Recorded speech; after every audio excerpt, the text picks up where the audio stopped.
Hi leaders, నా పేరు వచ్చేసి గోదావరి. నేను గజ్వేల్ నుంచి.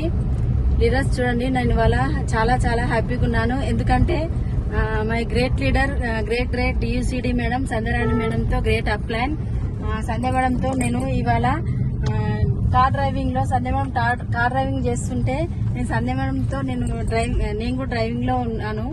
నాకు చాలా హ్యాపీగా ఉంది. ఎందుకంటే ఇలాంటి అవకాశం మనకు వెస్టేజ్ లో ఉంది. సంధ్య మేడం పక్కన నేను కూర్చొని ట్రావెలింగ్ అవుతుంటే నాకు కూడా చాలా సంతోషం ఉంది. అంటే ఒక లేడీస్ అయి ఉండి కూడా కార్ నడిపించగలుగుతున్నామంటే మనకు కూడా అవకాశం ఉంది. ఖచ్చితంగా మనం కూడా నడిపించగలుగుతామన్న హోప్ వస్తుంది కంపల్సరిగా. Thank you leaders. నేను సంధ్య మేడం మాటలతో కూడా షేర్ చేద్దాం అనుకుంటున్నాను. మేడం, మీకు కార్ నడిపిస్తుంటే ఎలా అనిపిస్తుంది madam? Yes, good morning leaders అందరికి. చాలా సంతోషంగా ఉంది, చాలా ఎక్సైట్మెంట్ గా ఉంది. ఎందుకంటే